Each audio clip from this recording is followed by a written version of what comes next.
Bien, bonjour à tous et merci d'être avec nous. Nous sommes mardi. J'espère que vous avez passé un bon week-end de Pâques très long et que vous avez profité du soleil, de la mer. D'ailleurs, on va parler de Marie-Galante tout à l'heure. Nos invités pour ce midi, Chantal Cécile-Bamiou, bonjour. Bonjour. Merci d'être avec nous. Vous êtes plasticienne de carnage. Canage, pardon, pas de carnage. Canage quand même, faut pas exagérer. Et à côté de vous, Anginelle Gonfier, bonjour. On ne voit pas souvent, mais enfin, nous savons qu'il a quand même. Je me fais rare volontairement. C'est volontaire? Oui, anonyme dans la foule, c'est un paisible repère. Un peu plus tard, on va recevoir JP Fonton, directeur artistique de l'association JP Phare. Il sera accompagné d'un musicien africain qui s'appelle Bala Bangoura. C'est un musicien de courant qui sera à l'auditorium de Basse-Terre. Plus tard, on parlera de Caribule avec Nadia Biki, battue de l'or, un graphiste, et Morina Philogène, une bénévole de Caribule. Ensuite, la chronique qui va terminer, on en a à Nati Guadeloupe, on va parler de la biodiversité, de l'impact des plages, du fonctionnement des Guadeloupéens sur les plages après le carnaval, après le Pâques, moi je et on se demande d'ailleurs pourquoi certains Guadeloupéens ne font pas attention quand ils vont sur la plage, et quand j'ai été bouteille, etc. Responsable de l'ARBIG, l'association de biodiversité de la Guadeloupe, sera avec nous et va nous expliquer ça. Sinon, l'actualité, c'est le MAC. Les gens étaient habillés en bleu. Pourquoi? Vous le saurez tout à l'heure. La Maison du Cacao va nous dire comment préparer un bon chocolat. Il y a une manière, finalement, un chocolat en Guadeloupe toujours. Et puis, le cinéma est-il victime de l'Internet et du streaming? C'est un micro-trottoir que nous avons fait sur cette question, on va en parler. On va commencer tout de suite par aller faire un petit tour du côté du MAC, rapidement. Et puis on revient avec nos invités. Le MAC, je vous le disais, les gens étaient habillés en bleu. C'est un symbole, il y a une raison pour ça. Explication, Lucien Nebo.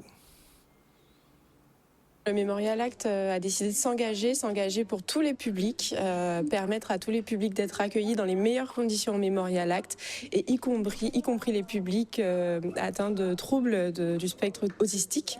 Donc nous avons décidé de mettre en place une formation en lien avec l'association Tous en Bleu, qui a permis donc au personnel de médiation et d'accueil d'être sensibilisés justement à l'accueil de ces publics que nous souhaitons accueillir de la meilleure des façons. Et donc c'est la raison pour laquelle nous sommes tous en bleu aujourd'hui. Ça va nous permettre également d'accueillir ce public tout au long de l'année, lors des journées dédiées, et où nous allons du coup mettre en place en fait des dispositifs afin d'accueillir ce public.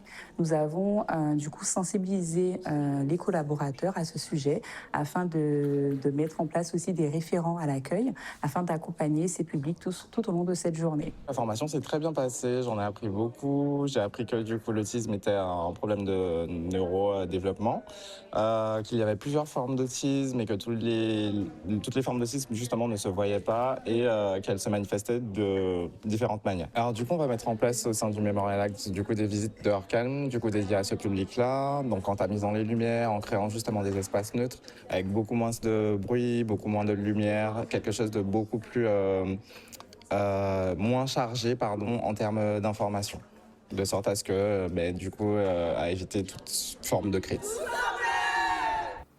Bonjour, c'est vraiment une bonne initiative puisque souvent les gens qui sont atteints d'autisme, on a tendance à les oublier un petit peu.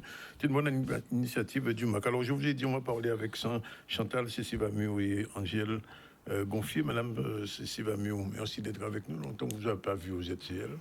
Vous êtes aussi rare aussi que belle, mais c'est votre choix. Alors, qu'est-ce qui va se passer? Alors, j'aurais bien préféré laisser la parole à M. Zandronis, parce que c'est lui qui est le capitaine de bord. Moi, j'arrive en tant qu'invité. Oui. Donc, je préfère que c'est votre invité, c'est même pas Non, c'est moi qui suis l'invité de M. Angèle. Ah, vous êtes l'invité de M. Voilà, c'est ça. Angèle, bonjour. Pareil, vous, c'est mon baguette. Vraiment, enfin, on l'a. Ça, vous là. Ça n'a pas d'importance qu'on soit ensemble. L'important, c'est d'être ensemble. Bien sûr. Et de choisir Marie-Galante pour aller faire une démarche tout à fait artistique, puisque tout ce que je sais faire, c'est faire de la mode, de la couture. Et du coup, nous avons choisi Marie-Galante. Moi, je vais présenter cette première Fashion Week, mais le titre même, c'est une escapade mode à Marie-Galante. Alors, nous sommes partis nous avons à Marie-Galante. Qui t'en ont parti? Nous sommes partis depuis le jeudi, mais la manifestation a commencé le vendredi soir. Vendredi soir. Nous avons fait des étapes pour le tour de la Guadeloupe. Nous avons posé une corde, nous arrivés à Marie-Galante, à Grambourg, sur au café. Nous avons fait une petite démarche, une petite rencontre avec le public et nous avons présenté des modèles. Après ça, nous avons fait une grande manifestation. C'est le dimanche, c'est le samedi. Toujours à Marie-Galante, mais à Capester. Et nous avons fait un grand show mode dîner qui est fait en bas en mandat, que tout le monde Guadeloupe même connaît. Et après ça, nous avons fait ce qu'on appelle un after, mais c'est la finale à Saint-Louis. À Saint-Louis. Vous avez fait les 3 communes? Les 3 communes, oui, c'est pour ça que nous marquons Fashion Week à Marie-Galante. Voilà. Nous n'avons pas développé faire un seul côté, puisque nous avons participé à ce qu'on appelle l'inclusion. Et du coup, nous n'avons pas envie de mettre point d'autres monde. L'objectif à démarche là, ça, c'est que d'ailleurs, vous voyez que ça a apporté à Marie-Galante, mais aussi nous avons prospecté pour créer une émulation pour nous voir si en Marie-Galante, pas qu'à sortir des couturiers comme tout couturier Guadeloupe qui a existé. Et ça peut faire rêver, mais ça peut créer des émulations. C'est le premier coup de Marie-Galante? Non, pas le premier coup de Marie-Galante. Il y a Marie-Galante pour plusieurs raisons, notamment dans le sport. C'est là qu'on a découvert Marie-Galante. Et là, on t'a fait, on ne peut pas changer, parce qu'en matière de datation, en partie fort dans ça, mais on t'a fait une manifestation devant l'église Marie-Galante, avec Maurice. L'église Grambourg, oui. Avec Grambourg. Et nous avons fait avec un chorégraphe très connu, Maurice Ripon, et Dieu créa la femme. Ah, d'accord. Alors, c'était un grand show de rue. Alors, cette fois-ci, on a parti avec Chantal. Chantal. On va partir avec Mike, qui peut revenir. Si vous voulez rester à Marie-Galante, qui reste à Marie-Galante. Vous avez que. Alors, on va partir avec, moi, on dit bon. Mais oui, je vais partir à Marie-Galante, en carré retourné. Ah, d'accord. Chantal aussi. Chantal qui retourne. Si vous voulez, ça dépend quand Chantal rencontre à Marie-Galante. Alors, il est parti pour un objectif bien précis. C'est pour y parer de mes tenues avec ces bijoux qu'elle a créés spécialement pour ça. Et aussi, comme ils sont designer en canage, et qui montré que Dieu ça a fait en canage mieux que moi. Voilà. D'accord. Alors, Madame Chantal Vamiou, Cécile Vamiou, qu'est-ce que vous allez faire à Marie-Galante? Racontez-nous ça un peu. Alors, la première chose que je vais vous dire, Monsieur Ndounis, je peux vous emmener avec moi si vous voulez. Parce que vous avez l'air de vous inquiéter de savoir. Est-ce que M. Gonfier voudra? Ah, mais je parle de moi, c'est moi, c'est à moi qu'il faut demander, pas M. Gonfier. Ah, d'accord. Enfin bref, donc effectivement, M. Gonfier m'a invité et je suis très honorée et contente de participer à cette première Fashion Week avec lui. Donc je vais présenter des sacs en canage. Ça sera une opportunité pour moi de donner une visibilité à mes sacs de canage à Marie-Galante. Et monsieur Gonfier m'a posé la question plusieurs fois, mais pourquoi tu ne ferais pas des bijoux? Je ne voulais pas tellement, je voulais laisser la place à d'autres. Hein. Il y a tellement de personnes qui font des bijoux. Mais il m'a mis devant le fait accompli.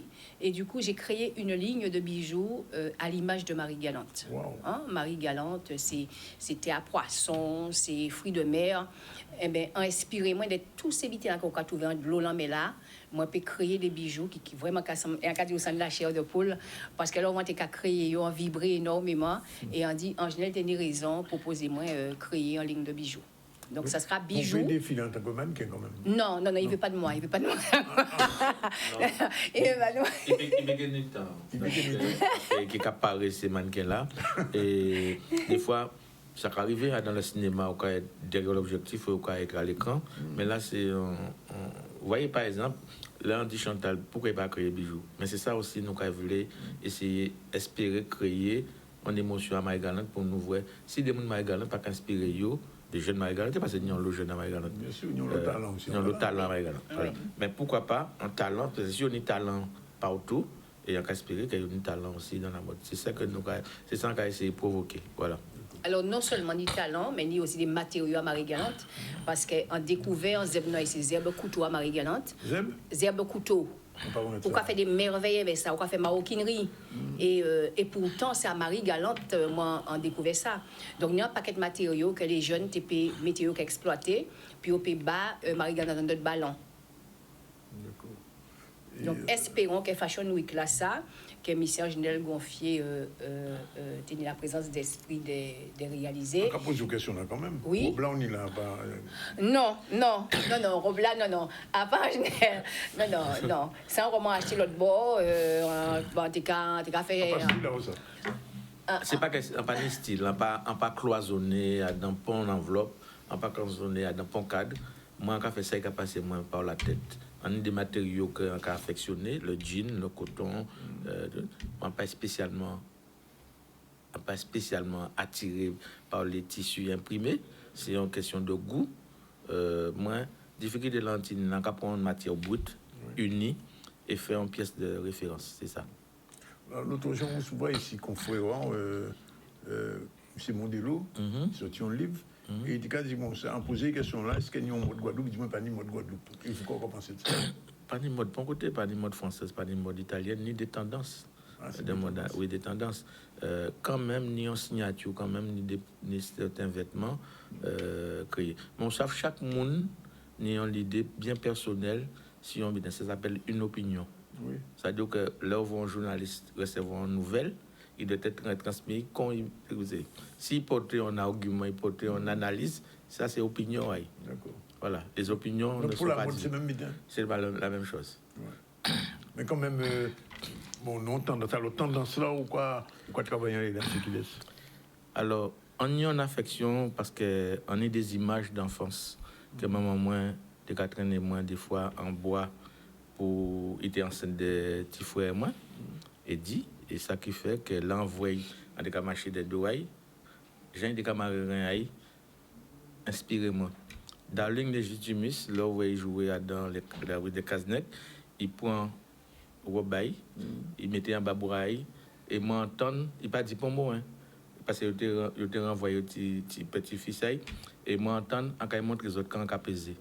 Et du coup, ça mettait moi en ordre et en cas dit comme ça que en cas il montre quand il a pesé aussi, c'est-à-dire que avec le marin, ça a une opportunité de maîtriser un linge et de faire en pièce, on me dit cette phrase-là, ça, en pièce. Non, pas en pièce grave, en pièce qui est hospitalière. D'accord. Alors, quand on explique moi, les hospitalières, c'est-à-dire que c'est au PABillon 38 et jusqu'à 48.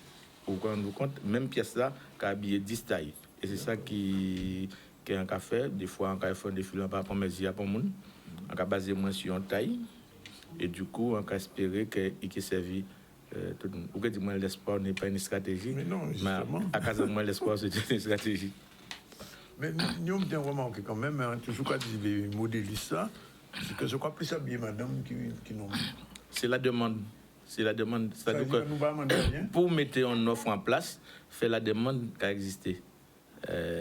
Moi-même, je vraiment un jean si moi, un t-shirt si moi. C'est-à-dire que nous venons faire, nous pas mais nous pas penser que nous avons conquis tout bitin, nous pas obligé de plaire à tout le monde. Et c'est ça qui est peut-être grand défaut nous. Voilà. Nous avons banalisé, nous avons acheté pour madame nous, ou bien nous avons acheté pour d'autres monde. Madame, c'est autrement parce qu'on tellement entend ça qu'on créé des bitins pour nous. Ah oui, on créé énormément pour nous et quand on peut acheter dans son créé. Un coffret pour mettre clé USB par exemple. En étui pour mettre lunettes à haut et bien d'autres choses. D'accord. Qui n'ont pas envie de dévoiler là, mais en transformer, je dis, en transformer, en bocanter l'artisanat contre le design. En entrer dans le design en canage et en faire une multitude de bidons campagnes de café avant. Oui. Spécialité, moi, c'est le canage par transparence. On ne veut pas doubler, on ne veut pas rendre opaque parce que pour moi, il y a peu de beauté. Et à partir de cela, on pensait à nous parce que nous avons oublié c'est des moments qui ont envie en nous aussi. Yo là nous obligés à accepter puisque c'est nous qui faisons mais en même temps nous bisons aussi. Donc enfin pas qu'être bitin pour nous. Alors je peut-être pas ça mais il y a des régions qui regardent nous plus c'est Maragalan qui message ont envie de dire avant de débarquer. Mais nous avons rendez-vous avec eux, on a fait le pari et la démarche de joindre eux, on a demandé de recevoir moi. Voilà, le 11 Nous avons un grand show mode qu'on dit, et qui a beaucoup de modèles, une trentaine de modèles qui seront présentés spécialement à Marie-Galante. Hein? Une trentaine, oui. Une trentaine, d'accord. Oui. Donc, nous avons. Et tenir des Marie-Galantaises aussi qui demandaient nous pourquoi on pas faire un défilé à Marie-Galante. Oui. Alors, du coup, on a sauté sur l'occasion et on dit bon, en cas, il y a Marie-Galante. Est-ce que les bijoux vont se marier ou matcher avec les vêtements de M. Gonfie? Absolument, parce que moi, j'ai travaillé avec une grosse inspiration sur Marie-Galante, avec ce que j'avais vu Angèle faire aussi, parce que j'ai eu l'occasion de voir 2-3 modèles. Et c'est en tout terrain. Moi c'est l'universel, moi, c'est l'union. Alors, toujours qu'à faire bitin pour tout le monde peut trouver compte à eux. Et effectivement, c'est bijoux qui maillé avec les gens Angèle, avec la population guadeloupéenne aussi, qui nous commande de venir en masse, parce que c'est parce qu'elle nous aime nous décider malgré nous paner le pied marin en cas parler bon moi pas parler marginal ma cap c'est quand même c'est là qui moi nous paner le pied marin mais nous j'ai plusieurs fois pour nous payer vrai pour mettre en place bayo et nous avons parti encore très bientôt donc c'est puis peut venir aussi et vrai tout ça nous mener bayo et l'amour nous capoter bayo là donc nous attendons nombreux le samedi 12 avril à Cap-Esther espace Cancan. En précision, ça dit que nous ne pouvons pas débarquer en terre conquise à Marie-Galante pendant du mois de février et jusqu'au mois de mars, on était là toutes les semaines, de jeudi à lundi, de jeudi à samedi. Pour moi, ça, préparer, rencontrer les gens. Et nous faisons casting aussi, spécialement à Graham, nous conduisons, nous ne pouvons pas partir en Guadeloupe et mener des mannequins, nous prenons aussi la majeure partie. Ah oui. C'est normal. Oui. C'est normal que finalement, il faut faire le défilé, il faut faire le senti, qu'ils sont concernés par ça. C'est une démarche d'inclusion. Et nous travaillons aussi avec les commerçants Marie-Galante. Voilà. Nous appliquons, nous allons chercher ces gens, nous allons parler, nous allons mettre aussi dans l'IANAGE là. Et n'y a-t-il atelier quand même? Non, nous péquons temps, mais la première rencontre, nous faisons une rencontre interactive avec le public. Nous expliquer qui j'en s'est passé, qui j'en la modélier, peut-être qu'il y a une petite diffusion dans vidéo. Et du coup, nous créons une petite vidéo pour montrer que le département, on joue, c'est côté site ça se passait, envoyé à la télé ici, à Dantiziedou. Et nous faisons un extrait de ça pour montrer que la mode peut mener nous loin. La mode jamais de moi tellement côté et en content. J'aille en Belgique, au Parlement européen, j'aille à l'Élysée. International. En bas, c'était diamant. Faut dire aussi que comme ces premières éditions là, donc nous les que nous attendons pour deuxième là. Donc deuxième là. Oui, première édition de la Fashion Week. Mais nous là jusqu'à la mort. Donc pour ces autres éditions là, nous rajoutons encore des invités, nous des invités supplémentaires. Et là, nous l'atelier parce que nous pensé mettre un jour, des jours pour faire l'atelier. Et qu'il y a d'autres couturiers et un caspéré que nous avons qui est incrusté à la deuxième. Et là, on dit ça gentiment, son lionnage que je fais. Oui. Nous Guadeloupéens. Un bon lionnage. Mais nous Guadeloupéens, mais oui, c'est ça nous pas comprendre là. Nous Guadeloupéens, il faut nous toujours lionner, il faut nous rester ensemble pour nous faire plus fort, parce que nous plus fort. Donc, il faut nous commencer par ça, par lionnage, même si nous babions, même si nous rapons bab, mais il faut nous retourner en pied à quoi là. Sur le plan biologique, il n'y a pas mauvais lionnage, jamais. Son bon lionnage, honnêtement, un lionnage ne peut pas être un mauvais. C'est-à-dire que si on lionne quand il y a des bras, c'est qu'il a trouvé côté. C'est une réciprocité. Mais moi, on mettrait ça manioc. On peut dire ça. On va moins dire ça. Bon, ok, on va changer de sujet. On va parler avec M. J.P. Fonton. Bonjour, merci d'être là. Bonjour, Danick. Merci d'être là. Il est avec Bala Bangoura. Bonjour. Bonjour. C'est un musicien de Koura, c'est bien ça? Oui. C'est pas souvent qu'on entend de Koura en Guadeloupe, malheureusement. Donc, ce que je vais le présenter un petit peu, et puis après, on va peut-être l'écouter. Oui. Je vais le laisser se présenter. Moi, je suis Bala Bangoura, venu du Sénégal et de la Guinée. Oui. Et je viens d'une famille de griots balafonis. Balafon, c'est les xylophones. Mais j'ai eu la chance de jouer la kora qui m'est venue comme cadeau. Et c'est un instrument. C'est un instrument traditionnel au Sénégal. Traditionnel. Et pas seulement au Sénégal d'ailleurs. Pas seulement, il y a Mali, Sénégal, Guinée, la Gambie. Ces 4 pays-là il y a beaucoup de griots jours de kora. Et les jours de kora, c'est pas que la kora, tous les instruments traditionnels Afrique de l'Ouest, avant, c'est des transmetteurs des messages. Comme on avait des rois qui ne parlaient pas fort, donc ils avaient toujours besoin des griots qui parlaient en haute voix au public. Alors, je pose toujours la question à des Africains quand ils viennent ici. C'est votre premier voyage en Guadeloupe? Non, c'est vous connaissez déjà? 5e, 6e. 5e. Alors, quand un Africain arrive en Guadeloupe, quel est son premier sentiment? Alors, moi, en général, c'est comme si je suis chez moi. Parce que quand je vois les gens, la langue et tout ça, j'ai l'impression les sonorités et tout ça, les têtes. J'ai l'impression de voir des frères, des sœurs. Oui. Et l'environnement et tout, je me sens bien. C'est comme si je suis. Vous ne vous sentez pas étranger ici, voilà? Non, pas du tout. Dans la Guadeloupe, c'est un pays fraternel. Alors, comment ça va se passer le concert, JP? Eh bien, ça va se passer à l'auditorium, sur la scène. Mais il faut dire avant, il va faire un stage de kora. J'imagine, oui. Un petit stage de kora, en accéléré, on va dire, parce que c'est plus pour les gens qui savent jouer déjà la guitare, et découvrir aussi. Et on attend je dirais, il y a beaucoup de connaisseurs de ce genre de musique, parce que on va dire, c'est de la poésie. Le griot, c'est de la poésie, il y a la musique, mais il y a aussi tout ce qui est ancestral, parce qu'il parle de ses origines, de la tradition culturelle des pays. Comme, par exemple, moi, je suis poète, mais je parle des traditions de la Guadeloupe. Bien sûr. Tu vois? Et je pense que ça va stimuler beaucoup de gens à venir écouter, parce que ça s'écoute, mais ça se danse aussi, parce que c'est afro-mandingue. Afro-mandingue. Oui, ça peut se danser. Après, ça dépend des cadres. C'est un instrument qui est assez vaste en termes de sonorité, parce que vu qu'il y a beaucoup de cordes.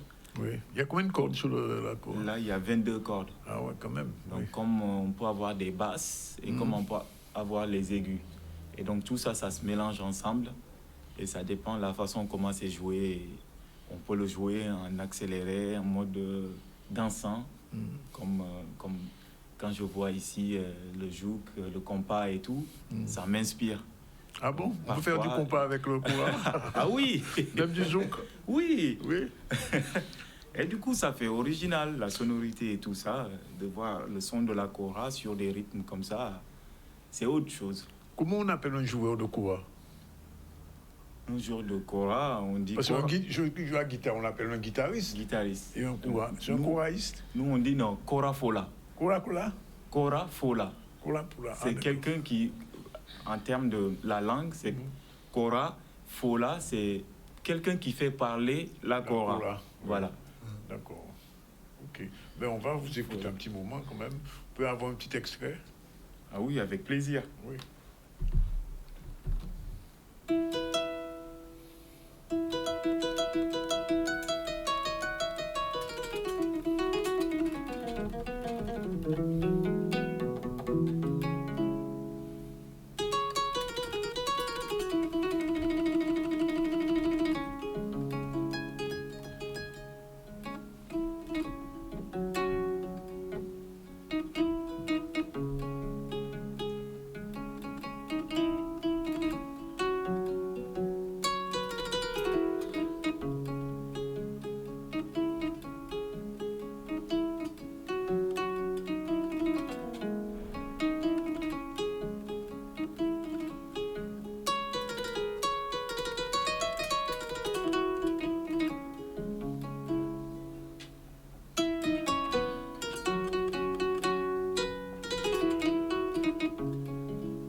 Bravo, c'est bien. Vraiment, c'est magnifique. Et c'est très fin. C'est une musique très fine, très douce. Oui. Et alors, quelquefois, c'est accompagné avec des chants. Oui, je chante. Oui. Je joue, je chante. Parfois, je raconte, je parle. Oui. Je parle pour informer au public ce que je joue, qu'est-ce que c'est, qu'est-ce que ça parle, l'univers du morceau. Donc, c'est pas tout le temps, mais parfois, je raconte ce que je joue. Et c'est difficile à jouer, à apprendre à jouer le kora? Moi, je pense pas que c'est difficile. C'est pour ça que là, je fais des stages, parce que c'est pas que les griots qui ont le droit de jouer la kora. C'est un instrument comme tout instrument. C'est ouvert à tout le monde. Tout le monde peut apprendre et jouer. Aujourd'hui, on voit des joueurs de kora qui ne sont pas griots, mais qui ont juste appris avec des maîtres. Mais moi, je n'ai pas appris la kora. La kora, c'est venu tout seul. Ah bon? Voilà. Oui. Moi, je suis né dans la famille griot, balafonis. Mon père, tous mes oncles, mon grand-père, ils sont tous balafonis. Ah oui. Mais moi, je n'ai pas eu la chance avec cet instrument-là. J'ai quelques accompagnements, mais je ne suis pas fort. Je peux accompagner, mais je n'arrivais pas à évoluer là-dessus. Et je suis allé plus vers les percussions, djembé, dum-dum et tout, comme les cas ici. Et après la kora, c'était un cadeau. Et là, des premières fois que j'ai pris la kora, j'arrivais pas à me débarrasser. Je passais tout mon temps. Il n'y avait que ça. Et donc, j'ai vécu plein d'expériences en le jouant. Et à partir de là, j'ai commencé à comprendre comment c'est. Mais avec la connexion aussi, c'est parti très vite. Donc, je l'ai joué tout seul, sans prof, sans... Donc, c'est pas sans pour méthode, moi. Il n'y a pas eu de professeur de kora? Non. C'est spontané? Non. C'est tout seul, c'est venu tout seul. Donc là, parfois, quand je joue cet instrument-là, j'ai l'impression de voir mes ancêtres qui sont à côté de moi, qui me disent, ça va être très facile. Tu arriveras à faire tout ce que tu veux avec ça.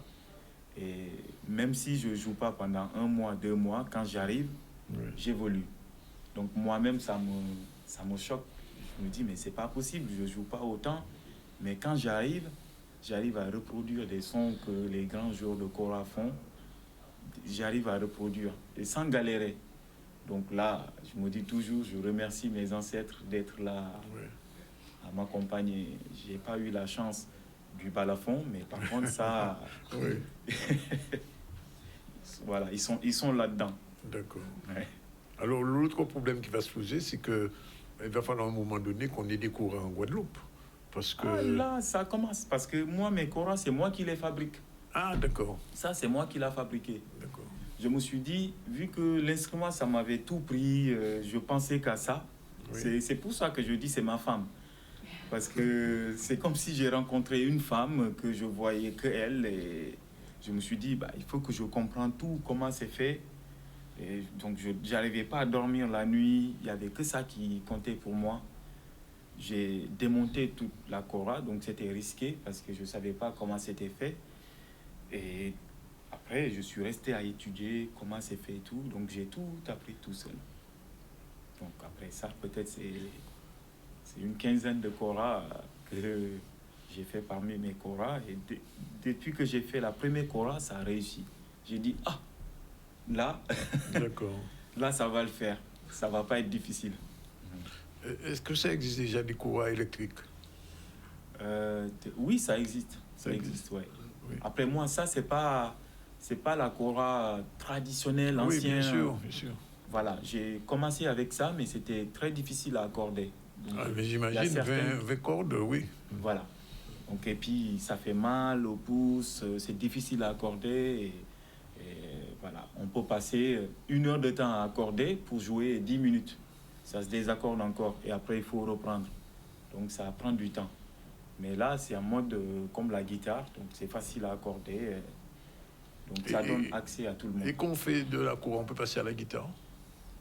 Est-ce que c'est compliqué pour vous de jouer de la guitare maintenant? Moi, je ne joue pas la guitare. Jamais essayé? J'ai jamais appris. J'ai jamais joué la guitare. D'accord. Non, j'ai jamais. Pour moi, c'est deux instruments complètement différents. Oui, c'est vrai, ils sont différents, mais enfin, ce sont des instruments à cordes. Oui, parce que la guitare, il faut plaquer, il faut jouer ici, et là, on plaque les notes.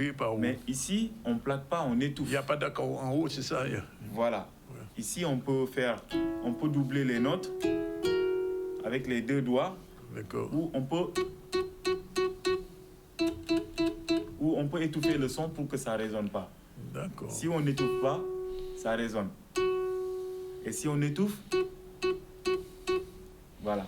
Donc l'étouffement là, c'est ça qui est un peu difficile à voir le début. Parce que les doigts qui restent comme ça, au début, on a l'impression qu'on n'a pas de force sur les doigts pour que ça soit rapide.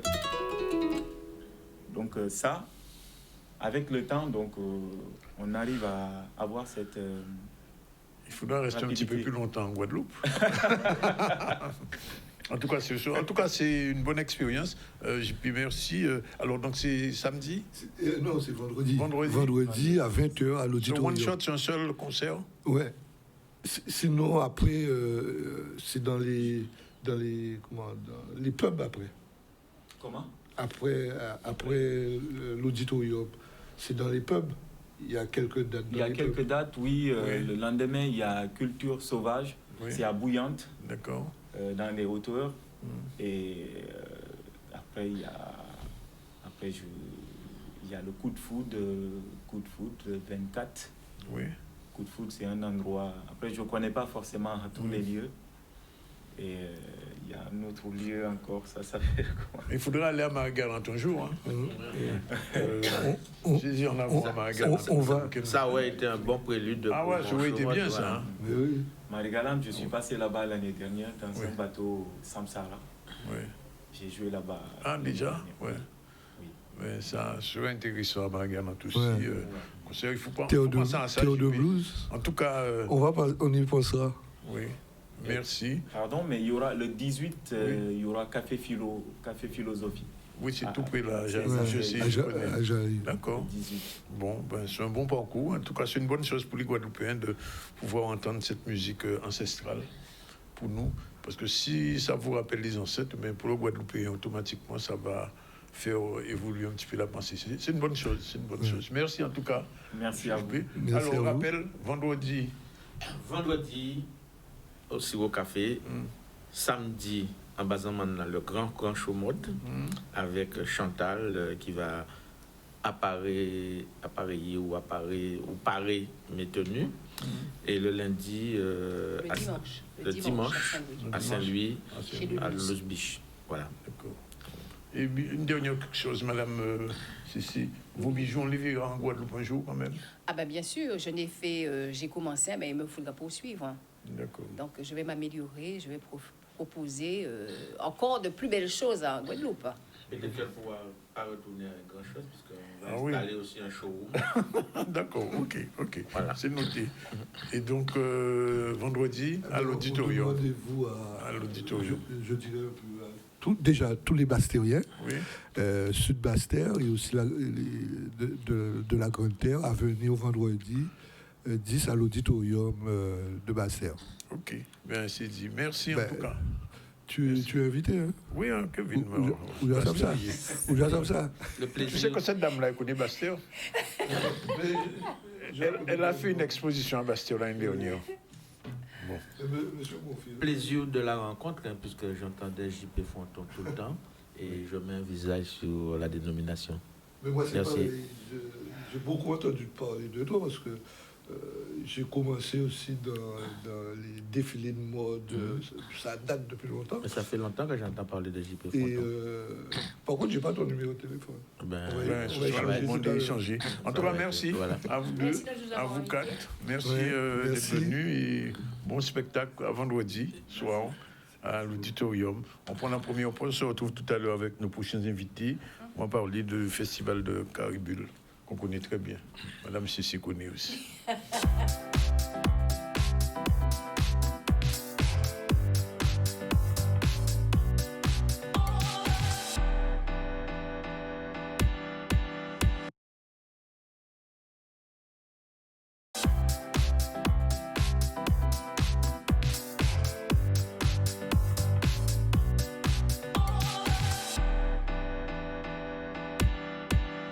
bonjour à tous. Il est déjà 13h12. Nos invités sont là. Nadia Biki-Bibiane, bonjour.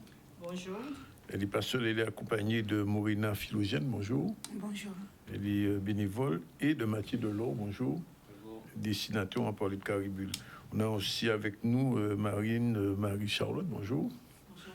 Elle est responsable du pôle ingénierie des projets de l'Agence régionale de biodiversité de la Guadeloupe, puisqu'on revient au long week-end de Pâques. J'imagine que les plages ont dû avoir quelques petits problèmes, quelques petits soucis. Je ne sais pas si c'est un endroit, il y a eu beaucoup de bouteilles, beaucoup de choses que les Guadeloupéens n'ont pas encore vraiment pris conscience de la nécessité de la biodiversité. On va en parler. Iman est là, bonjour. Bonjour Daniel. On va faire tout de suite un petit tour du côté de la Maison du Cacao. Oui, la Maison du Cacao qui nous parle de chocolat, puisqu'on est à la période de Pâques encore un petit peu. Et donc le chocolat fait partie du patrimoine culturel et artisanal de la Guadeloupe. Et derrière ce produit, on se demande souvent comment ce savoir-faire se construit de la fève à la tablette. C'est la Maison du Cacao qui nous ouvre ses portes pour expliquer les secrets de fabrication. On voit un reportage de Loïs Laine. Là, c'est le chocolat. Chocolat, donc de l'eau, du sucre, du cacao. Le chocolat, en fait, c'est comme un petit plat. Et sachant que le cacao aime être travaillé. Donc on va laisser mijoter, on le porte à ébullition, on l'émulsionne bien. Tu vois le bâton lélé? Tu connais le bâton lélé? Là, je suis plus moderne, j'ai mis le bâton lélé qui va servir à rendre le chocolat bien homogène et bien mousseux. Alors nous, on sert le chocolat nature parce que déjà pour permettre de découvrir la boisson d'origine. On est habitué au chocolat au lait avec des épices ou autres. Donc nous, non. L'idée, c'est vraiment de ramener à l'origine la saveur brute donc de cette boisson. Cacao, sucre et eau, c'est tout. Alors il y a une longueur en bouche, c'est vrai, parce que le cacao est entier. Le beurre contribue à la saveur et permet cette onctuosité. On a des petites particularités surtout, des recettes qui nous sont propres, notamment le cacodou, un hommage aux anciens, puisqu'en fait, on est en dehors d'un travail classique de chocolaterie. C'est du cacao et du sucre de canne. Il n'est pas raffiné, il est rustique, il y a un petit côté granuleux, il y a de la mâche, puisqu'on va ressentir l'arôme de la canne.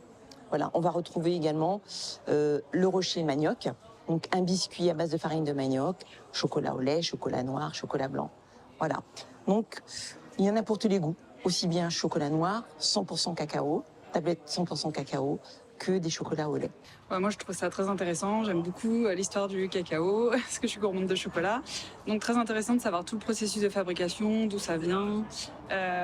Et puis, le fait de goûter du 100%, c'est vrai que ça, du 100% jusqu'au chocolat au lait, on voit bien la différence. En commençant par le plus amer, c'est plus simple dans ce sens-là. C'est de déguster tout type de chocolat, notamment en passant par le 100% cacao, par exemple, jusqu'au dernier qui est entre guillemets, à la base de beaucoup plus de sucre.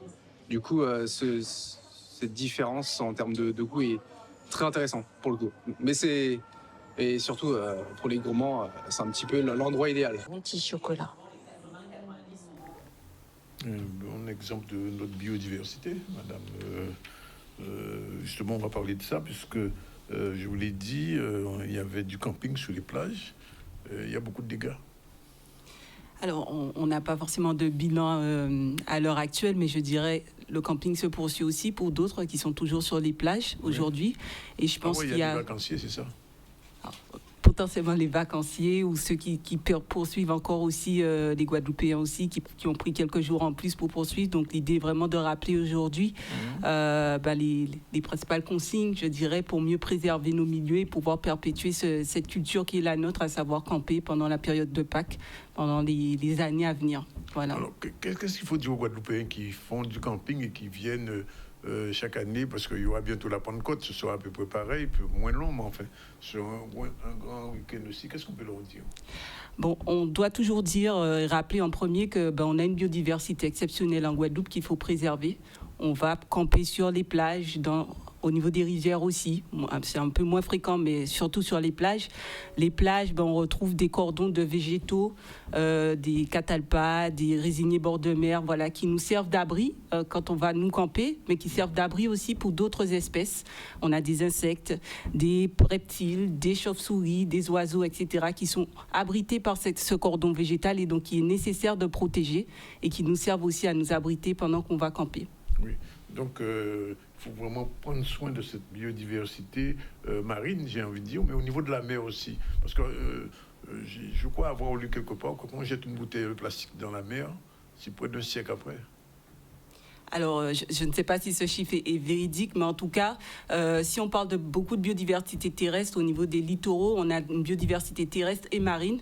La Guadeloupe aussi a une diversité exceptionnelle d'espèces marines qui sont présentes. Oui. On a une diversité exceptionnelle de poissons de toutes les couleurs. On a des coraux qui sont très utiles pour nous protéger, qui servent de barrière. C'est notre premier rempart naturel contre l'érosion marine, notamment avec l'élévation du niveau marin, etc. Donc, il faut pouvoir protéger ces espèces au niveau marine. Et puis, si je dois donner un petit exemple qu'on aime bien donner au niveau des classes aussi par rapport aux déchets dans les océans, malheureusement, oui. C'est quand on a des tortues, par exemple, qui se trompent, qui confondent des sachets plastiques, même si on n'est plus censé vendre de sachets plastiques, mais on en retrouve quand même malheureusement, et qui confondent ces sachets avec des méduses, et oui, du coup qui se retrouvent à avaler des sachets plastiques.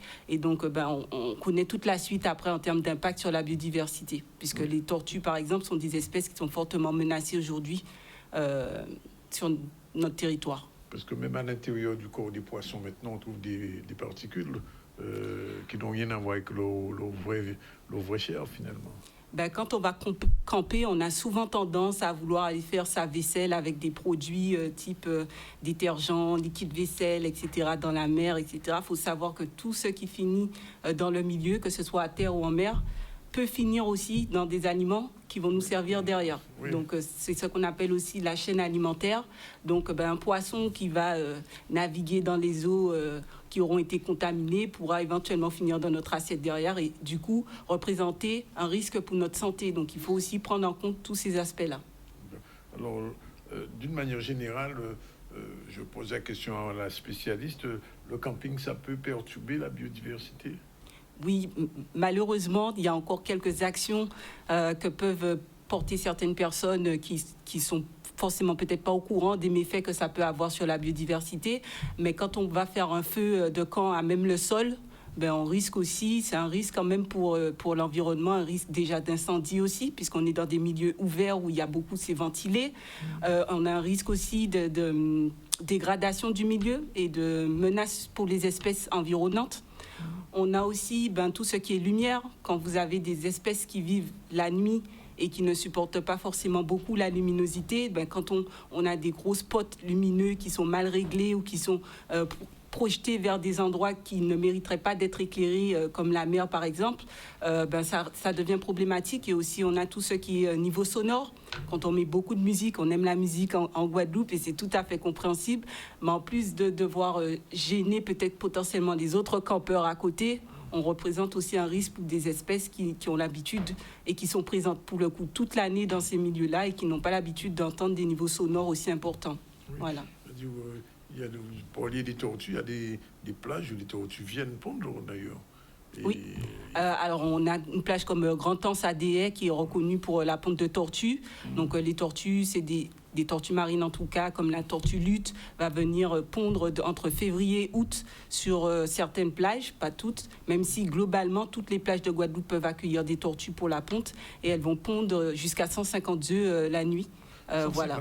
Quand même. Voilà. Oui. En sachant qu'une toute petite partie survivra seulement pour revenir pondre à leur tour quand elles vont atteindre l'âge adulte. Donc, c'est vraiment une espèce qui a un taux de survie déjà malheureusement très restreint par rapport à la prédation, à toutes les conditions qu'on retrouve dans l'environnement et donc il faut pouvoir préserver aujourd'hui. Alors, qu'est-ce qui peut être fait par les autorités, les collectivités pour préserver cette biodiversité, puisque vous êtes l'agence régionale de biodiversité des îles de Guadeloupe? Alors, il y a des acteurs qui agissent déjà depuis plusieurs années. Les premiers en ligne, ça reste les gestionnaires d'espace, et notamment les collectivités, oui. Qui peuvent, dans certains cas, porter des arrêtés des arrêtés qui vont soit réduire les zones d'autorisation au camping ou carrément interdire le camping. Il y a de plus en plus d'endroits où le camping est interdit maintenant. Voilà, et ou des zones aussi où on va encadrer le camping. Ça veut dire qu'on va vous interdire de faire des feux de camp à même le sol ou de camper le soir, mais vous pouvez camper la journée. Un poste de télévision à la plage. Potentiellement. Donc là, il faut voir selon les arrêtés, qu'est-ce qui est interdit, qu'est-ce qui est autorisé, etc. Oui. Et du coup, l'idée, c'est qu'en plus de ces mesures qui sont prises par les autorités, on a des acteurs historiques qui travaillent sur le terrain. Donc le Parc national de Guadeloupe, l'Office national des forêts. On a aussi des associations environnementales ainsi que l'Office de l'eau pour la partie qui est plus en lien notamment avec les rivières, qui agissent sur le terrain et qui, chaque année, ça a été aussi le cas aussi cette année, se mobilisent sur le terrain pour aller sensibiliser les gens, pour leur dire ce qu'il faut faire, ce qu'il ne faut pas faire. Quand vous arrivez sur un lieu, vous souhaitez vous installer, l'idée n'est pas d'arriver de passer un coup de machette, entre guillemets, et de couper toute la végétation qui est là. Elle est importante, cette végétation, elle permet de maintenir les sols et que l'érosion soit limitée dans ces endroits. Oui. Puis la question du feu aussi, vous en parliez. Le feu aussi. Exactement. Le feu, il y a des restrictions en matière d'utilisation de comment faire le feu sur ces sites. Et notamment, soit on vous recommande d'amener votre barbecue, soit vous allez directement trouver, il y a certains gestionnaires qui peuvent mettre des barbecues à disposition de la population sur les sites concernés. Mais voilà, l'idée, c'est quand même d'éviter tout ce qui est feu à même le sol. Oui. Voilà. Et même le téléphone portable peut être aussi gênant pour la faune. Ça dépend de comment vous utilisez votre téléphone portable. Par exemple, si vous êtes en plein camping la nuit, vous observez une tortue qui se rapproche de la plage et qui va pondre. L'idée n'est pas de venir avec un téléphone, lampe torche activée et puis de foncer pour gêner la tortue qui va pondre. Il faut savoir aussi gérer, adapter son utilisation selon les conditions dans lesquelles on se trouve. D'accord. Alors, l'autre gros aspect de ce respect ou ce non-respect de la biodiversité, c'est le traitement des déchets aussi. C'est pas forcément lié qu'à Pâques, malheureusement, sur notre territoire. C'est tout le temps. C'est un problème qui est commun et courant dans la vie de tous les jours. Mais à Pâques, du coup, il faut vraiment faire un effort. L'idée, c'est vraiment tout ce qu'on apporte, on repart avec.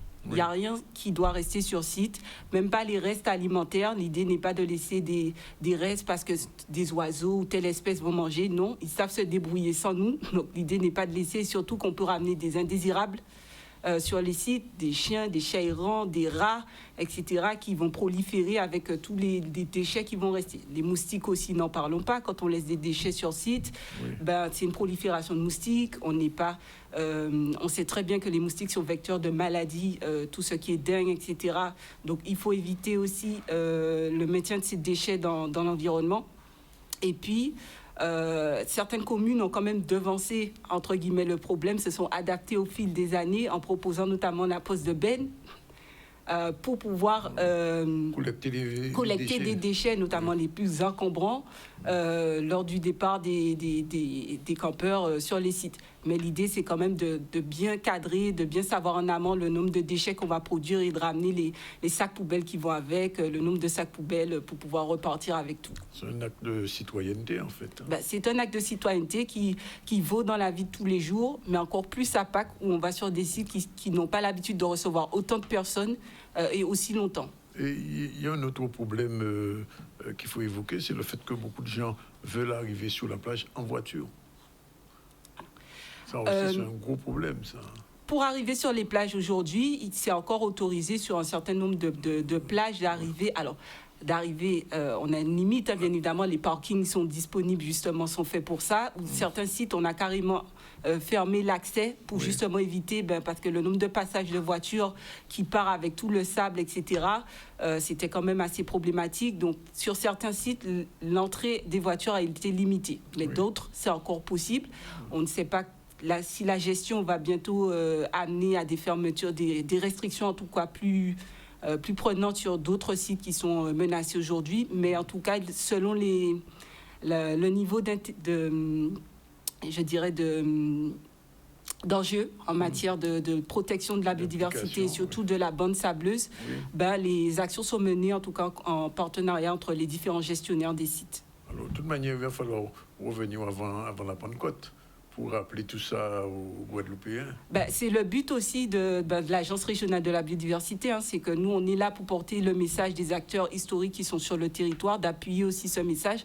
C'est que on veut profiter d'un endroit, il faut connaître ce qui constitue cet endroit et le respecter. Voilà. On ne peut pas arriver et se dire on va tout détruire pour pouvoir s'installer, surtout 4 jours et repartir et ne pas retrouver l'endroit comme il était. Parce que c'est un risque aussi que nos générations futures ne puissent pas perpétuer cette culture qui est la nôtre. Sans compter le traitement des eaux aussi. Parce que vous avez vu ce qui s'est passé à Terre-de-Haut, où il y a des endroits où on ne peut plus se baigner. C'est un peu le problème, c'est que si on n'agit pas de manière individuelle à notre échelle, et ensuite tous les responsables en charge, c'est qu'on se retrouvera avec des plages qui vont disparaître, des plans d'eau, entre guillemets, des plages, des rivières qui seront plus accessibles, où on ne pourra plus se baigner parce que soit la qualité de l'eau n'est pas bonne, soit il n'y a plus de moyens d'accéder au site, etc. Donc l'idée, c'est vraiment de pouvoir agir à notre... On ne voit pas forcément l'effet tout de suite, mais si tout le monde agit aujourd'hui, individuellement, c'est sûr qu'il y aura un effet pour dans 30 ans, 50 ans, pour que nos enfants puissent aller aussi camper tranquillement sur les mêmes sites et qu'ils n'aient pas disparu. Et on voit même qu'il y a des espèces qui disparaissent aussi. Il y a des espèces qui disparaissent, il y a des espèces qu'on ne connaît pas, qui ont potentiellement déjà disparu avant même qu'on puisse les connaître. Donc la vie, malheureusement, elle est faite de disparition, d'apparition d'espèces. Et donc, il faut pouvoir protéger ce qu'on connaît déjà. Et c'est en agissant au jour le jour pendant qu'on perpétue nos cultures. L'agence est véhiative, comme on dit. Il faut rester véhiatif, c'est un combat de tous les jours, la protection de l'environnement de manière générale. Et puis, j'espère en tout cas que les Guadeloupéens auront compris le message et pourront appliquer les gestes recommandés pour que ce soit la Pentecôte ou leur fin de vacances de Pâques. Bien, Madame Marie-Charlotte, merci en tout cas pour ces conseils de prévention. Pour l'instant, il n'y a pas encore de répression. Alors, il peut y avoir de la répression, mais on préfère quand même passer avant par le conseil, par la prévention quand même, parce que beaucoup de gens ne savent pas forcément comment agir. Ils n'ont pas forcément toutes les billes pour pouvoir agir. Donc, on préfère leur donner avant de bien évidemment, si vous ne respectez pas et vous êtes en tout état de cause, vous savez qu'il ne faut pas agir comme ça, il y aura forcément de la répression. Mais l'idée aujourd'hui, c'est vraiment de faire passer ce message et je pense qu'il a été entendu par une bonne partie de nos citoyens. Il y a beaucoup de gens qui vous ont écouté ce midi. Je vous pose une dernière question, je vous le libère. Est-ce que vous avez le sentiment quand même que la biodiversité guadeloupéenne se porte assez bien, très bien ou mal? Alors, elle pourrait se porter mieux, je dirais, parce que dans les actions qu'on voit un peu de tous les jours. Donc, l'idée, c'est de pouvoir continuer à agir dans les différents aspects, que ce soit sur la gestion de l'eau, la gestion des sargasses, la gestion des déchets à l'échelle individuelle même. Arrêtons de jeter nos déchets sur le bord des routes ou même sur au niveau des plages, etc.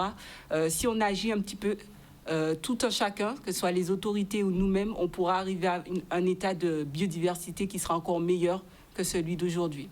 En tout cas, merci d'être venu pour l'Agence régionale de biodiversité donner ces actes de prévention, cette prévention nécessaire pour nous, Guadeloupéens, que je comprenne que le pays-là, c'est en nous. Si c'est en nous, il faut nous respecter. En tout cas, merci. Il est 13h, presque 30. On va faire un dernier sujet sur l'actualité cinématographique. Oui, en Guadeloupe, on se pose la question de comment se porte ce secteur du cinéma, donc avec l'essor des plateformes multimédia, l'accès au contenu en ligne et aux salles de cinéma font face maintenant à des nouveaux défis. On a des éléments de réponse avec Solène Fèvre.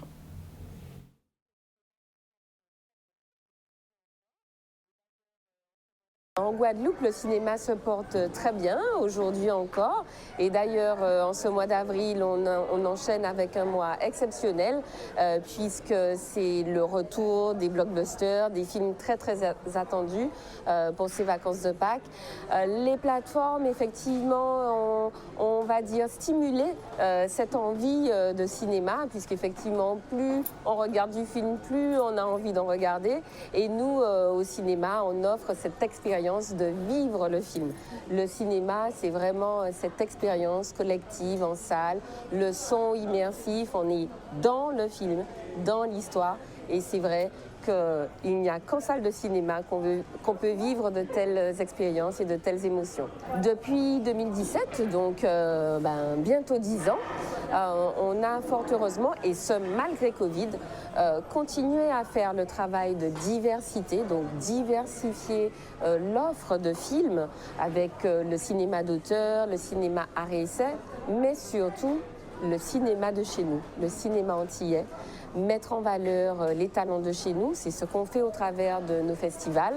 Notre cinéma antillais a vraiment ouvert des portes du national. Au national, on est très remarqué et vraiment, je pense qu'on y a aussi contribué. J'ai cette fierté-là, en tout cas, que le multiplex Cinestar puisse être un écrin, une salle qui porte nos œuvres, qui raconte nos récits. Le cinéma a quelque chose de magique, c'est qu'on attire tous les publics.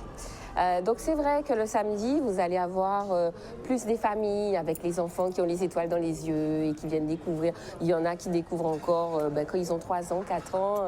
C'est parfois leur première séance de cinéma. Ensuite, on a le cinéma, c'est aussi les couples qui viennent en amoureux en semaine. Et puis beaucoup de 15-25 ans qui viennent découvrir les films d'horreur, surtout les films à sensations fortes. Et pour ça, le grand écran, c'est les émotions en grand. Et je crois que c'est ce que le jeune public, le public de 15-25, vient chercher en salle de cinéma. Avril, c'est le mois où on a vraiment une bonne raison de venir au cinéma. Il y en a pour tous les goûts. J'ai parlé de Super Mario Galaxy, le Diable s'habille en Prada 2, Michael, le biopic de Michael, mais il y a aussi le Cocorico 2, le film français qu'on attend tous. Tout ce mois d'avril est très très riche en belles sorties. Voilà, c'est l'heure de la deuxième et dernière pause. Dans un instant, on va parler de bande dessinée de Caribule que je ne connais pas, que je vais découvrir avec tout le monde, n'est-ce pas? Dans un instant. À tout de suite.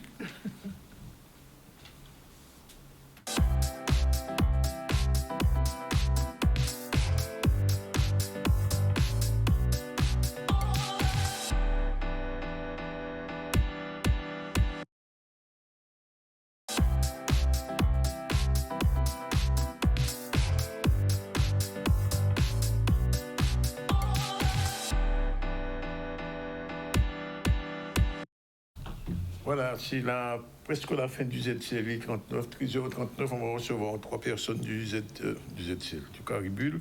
Nadia, bonjour. Oui, bonjour et bonjour à tous nos téléspectateurs et à tous ceux aussi qui nous écoutent, qui nous regardent dans le monde entier. Morina, bonjour. Bonjour. Et Mathieu Delors, bonjour. Alors, Nadia est responsable des ateliers de Caribule depuis non. Mais oui, c'est vrai. Et donc, j'aimerais te poser une question. Comment ça se passe en général, les ateliers?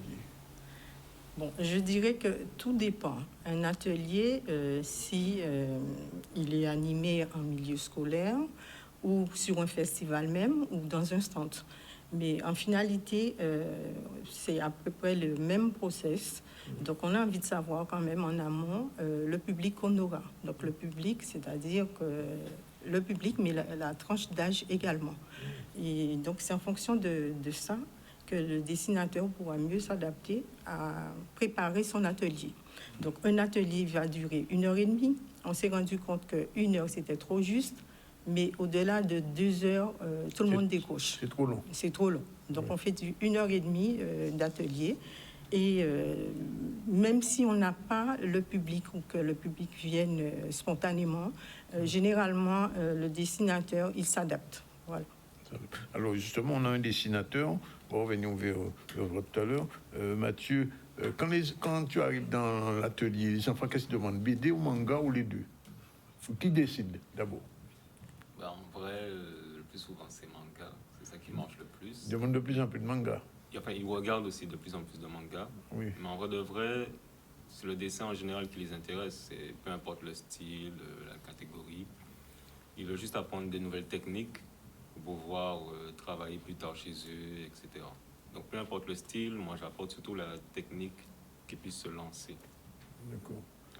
Alors, l'autre question pour le dessinateur, c'est après X années d'atelier, est-ce que chez les jeunes, tu décèles déjà j'ai envie de dire, des petits jeunes qui ont du talent?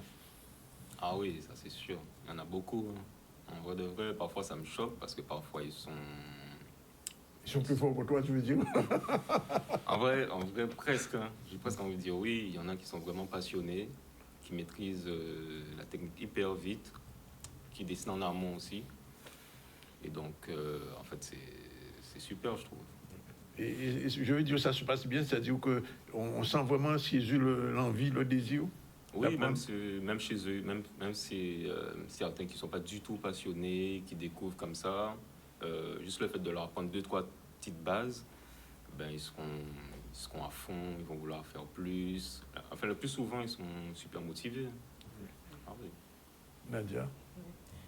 La question BD ou manga, donc c'est vrai, les jeunes sont de plus en plus attirés par le manga, mais les ateliers qu'on anime, ce sont des ateliers d'initiation. Et l'initiation, c'est très souvent, c'est vrai, comme Mathieu dit, le plus souvent quand on entend BD, on pense tout de suite au dessin. On a envie de dessiner tout de suite. Bon, la bande dessinée, c'est comme aussi un film. Il y a une histoire. Il faut penser à son histoire. Il faut réfléchir à son histoire. Et c'est à partir de l'histoire on va pouvoir commencer à créer son personnage. Et très souvent, on débute par la création du personnage. Donc, le personnage, ça peut être un garçon, une fille, un animal. Et donc, le personnage, qu'est-ce que ce soit en BD tout court ou en manga, c'est un personnage. Après, donc c'est au niveau de la couleur. Par exemple, en manga, on va utiliser que du noir, peut-être pas la couleur.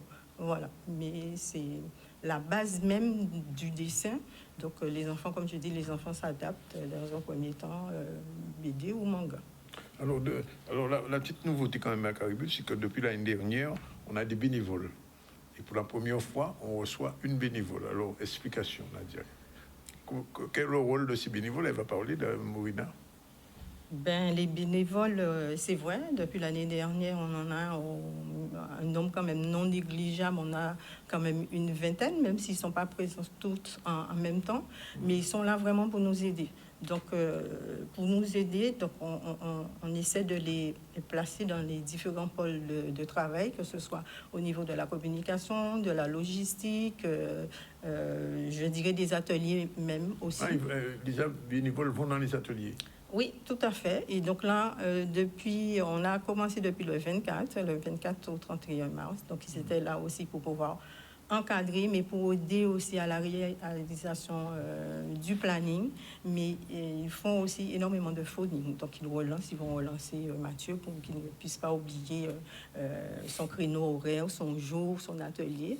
Donc, ils vont les relancer. C'est dessinateurs, mais les exposants, mais c'est tout, en fait. Ils sont là pour nous aider. Alors, Morina, bonjour, merci d'être là. Ce que Nadia dit, c'est exactement le job d'une bénévole à Caribule. Après, comme Nadia a expliqué, chaque bénévole a une place très spécifique au niveau de ses compétences et au niveau de ses aptitudes aussi. Moi, j'étais dans tout ce qui était encadrement scolaire avec les enfants à l'école, accompagner les dessinateurs et tout. Et j'ai fait beaucoup de phoning, tout ce qui est avec relation avec les dessinateurs et les exposants. Oui. Mais est-ce que quand on est dans un atelier, en tant que bénévole, on a envie aussi d'apprendre à dessiner? Mais si on a déjà la base, et surtout si on est rentré dans le milieu de Caribule, c'est que, bon, entre guillemets, même si on n'aime pas le dessin, mais c'est que le manga nous intéresse. Oui. Donc moi, oui, j'ai fait ma première page de BD. Ah bon? J'ai réussi à faire une première page de BD. On était au musée Art, c'était le 1er avril. Et puis bon, ça nous apprend à développer nos techniques, à nous améliorer. Et ça fait toujours plaisir de voir les enfants dans leur univers, leurs yeux qui scintillent, de voir comment ils s'émerveillent. Voilà, c'est intéressant. Oui, Nadia? Oui, mais les bénévoles, tout comme moi aussi, hein, quand je suis dans l'école où j'assiste, donc les bénévoles se prêtent aussi au jeu. de l'exercice. Donc, il dessine aussi. Et donc là aussi, on découvre des talents. Mais je voulais quand même parler, c'est même pas d'un anecdote, mais d'un témoignage. Parmi les bénévoles au début, donc, je les fais travailler en binôme, pour ne pas dire en bifemme, parce qu'on a essentiellement des femmes dans notre équipe. Et quand j'ai parlé de phonine, tout le monde n'est pas à l'aise pour pouvoir passer un appel, même si on est derrière son téléphone. Il y en a une qui était un peu réticente au début. Et donc, par la suite, moi-même, j'étais étonnée du résultat. Et elle-même, elle se dit, elle est la première à être étonnée. Et donc, maintenant, ça lui donne beaucoup plus confiance en elle pour pouvoir affronter les gens, affronter le public. Parce que, alors, je dis ce qui est écrit dans le FAP. Si c'est la BD qui a sauvé mon fils, il n'aimait ni l'école ni la lecture. C'est un parent qui a dit ça? Oui, c'est un parent. Donc là, c'était sur un atelier aussi, des ateliers longs qu'on avait fait, c'est des cafetos, pendant au moins 2 mois. Oui. Et c'est vrai, on sait déjà le poids aussi des images. Oui. Donc les enfants, c'est vrai, ils n'aiment pas lire, pas plus que la semaine dernière. Donc on était dans un lycée à Bémao, et il y a une jeune fille qui s'est exprimée clairement devant tout le monde, devant son prof, pour lui dire que non, j'aime pas l'école. Donc je n'aime pas l'école. Donc carrément, ouvertement. Donc elle n'aime pas. Donc il faut trouver un autre moyen vraiment de les intéresser et commencer avec les mangas, oui. Donc ça peut être les films aussi. Donc on sait que les images, donc le dessin et les images, c'est ce qui les attire. Donc ils veulent qu'on fasse de plus en plus justement d'ateliers dans ces écoles-là. Alors il faut quand même parler de ce qui va se faire demain. Voilà l'affiche qui est là. Oui, donc on a déjà commencé depuis le mois de mars, demain. Donc demain, on est toujours dans les before, ou bien on est toujours dans les before. Donc c'est vrai, depuis plus de mois, on tourne, mais vraiment. Les before et dans l'effort. Les before sont dans l'effort, et dès demain, on sera au Fort Fleur d'Épée pour animer tout un après-midi. Et donc là, on aura des ateliers, notamment Mathieu sera là pour animer un atelier BD sur tissu, sur t-shirt. Donc, sur t-shirt? Sur t-shirt, donc il y a une planche. Bien avec les t-shirts et Mathieu permet de dessiner. C'est-à-dire une bonne dessinée, c'est ça. Donc c'est une planche, et dans cette planche, il y a des cases. Donc Mathieu va leur expliquer comment ça fonctionne, cette planche-là, des cases avec les personnages, etc. Et donc, directement, ils vont pouvoir dessiner sur ce t-shirt-là. Donc, le t-shirt sera déjà imprimé avec cette case-là. Oui. Et donc, les enfants pourront pouvoir dessiner dessus. Donc, on aura cet atelier-là. On aura un atelier aussi. Quelle heure? À partir de 14h jusqu'à 18h. Combien on paye pour entrer? Mais tout est gratuit. Donc, voilà, l'avantage d'être présent et d'être là, tout est gratuit. Pas de business. Pas de business. D'accord. Alors, je reviens avant d'aller vers Mathieu, je reviens vers Bourina. C'est votre premier stage de bénévole à Caribou? Oui, c'est ma première année. Première année. Comment vous ressentez déjà dans la partie before? Parce qu'il y a before, il y a after. Il y a le before, il y a le village et il y a l'after. Faut suivre le mouvement, comme on dit. C'est pas trop dur? Non, ça va. Ah. On est bien entouré, donc après ça, on a l'équipe Caribou qui est derrière nous, donc voilà. Nadia n'est pas trop exigeante? Non, ça va. Justement, de là, on la rappelle que des fois, Nadia, il y a telle chose à faire. Voilà. Ah bon, hein, mais d'accord.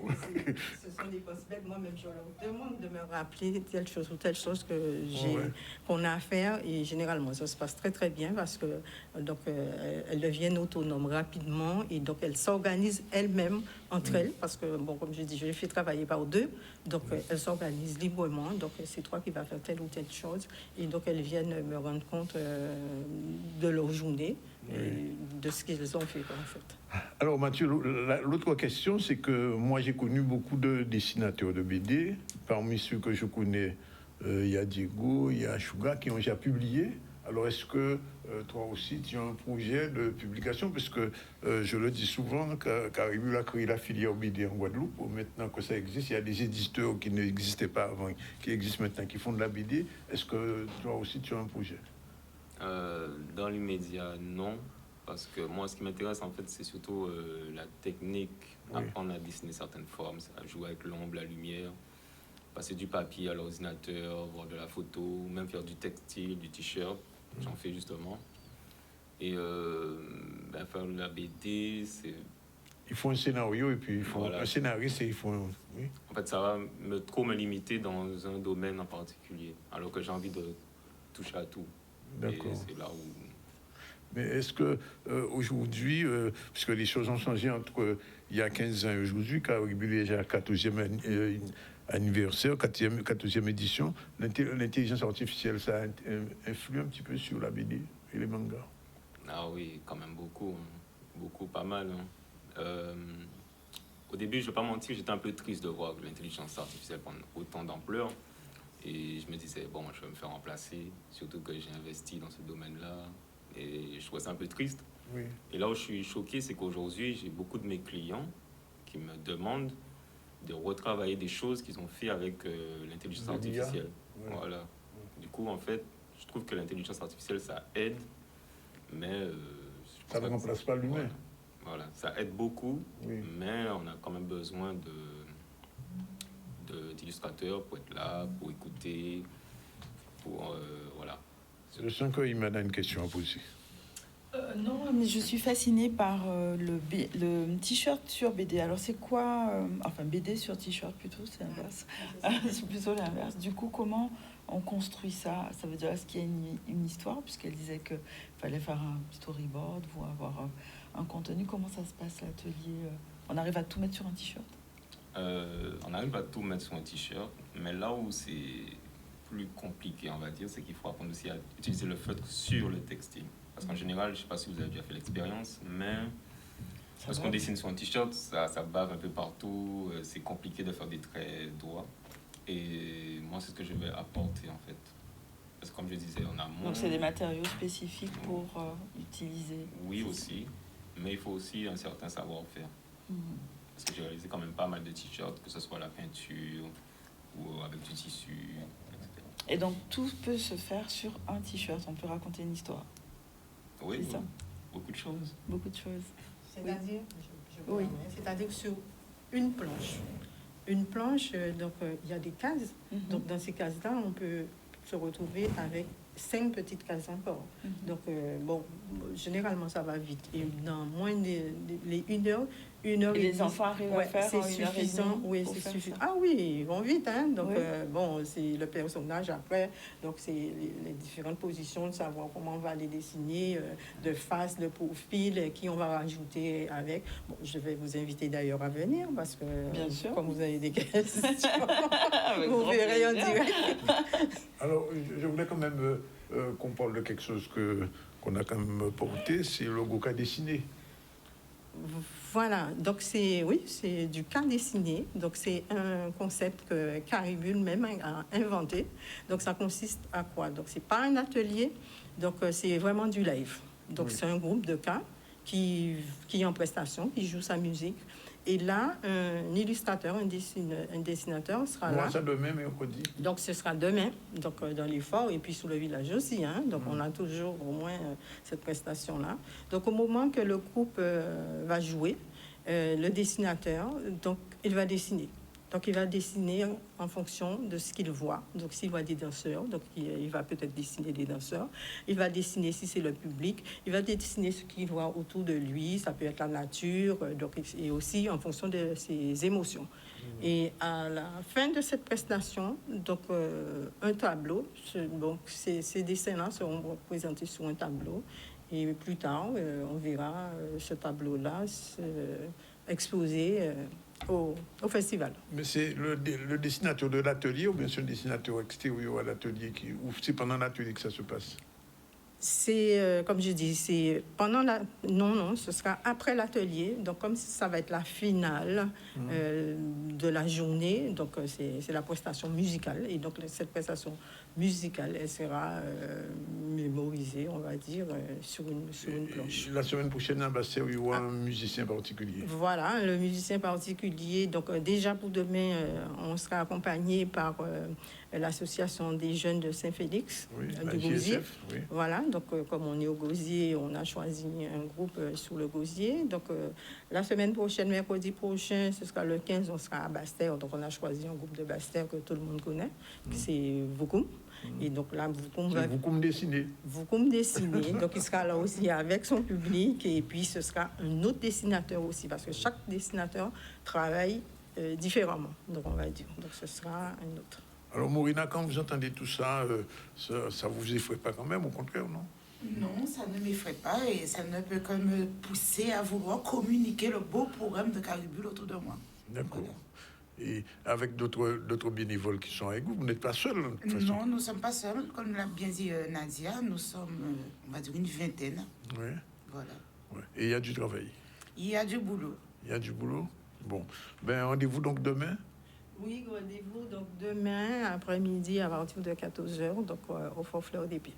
Oui, il faut ça s'inscrire, on peut faire sur le site. Donc, les inscriptions sont sur le site, mais les gens peuvent venir comme ça aussi de façon spontanée. Donc, il y aura de la place pour les intégrer dans un groupe d'ateliers. Bien, alors on va quitter Caribule, on va aller le FAC. Le FAC, c'est Fête à Cabrit, que Nadia connaît bien. Oui, on va dire qu'on était les tout premiers à participer à cette fête. À organiser la fête à Cabrit il y a quelques années de ça. Alors, résultat. Le FAC, d'accord. Oui. Le FAC de Pâques. Le FAC de Pâques, alors c'était le FAC ce week-end et à la Désirade, qui était en fait une traditionnelle fête à Cabrit qui a rassemblé encore de nombreux visiteurs, habitants et personnalités autour de moments de convivialité, gastronomie et culture. On en parle avec Michel Depape qui nous fait un retour en images. Michel de FAC? Depape. Ah, Depape.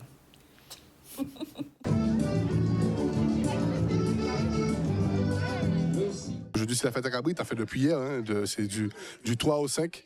Donc, depuis hier, c'est la fête à Cabrit. C'est vrai que hier, c'était plus en lien avec tout ce qui est spirituel. Donc, automatiquement, c'était light par rapport au vendredi saint.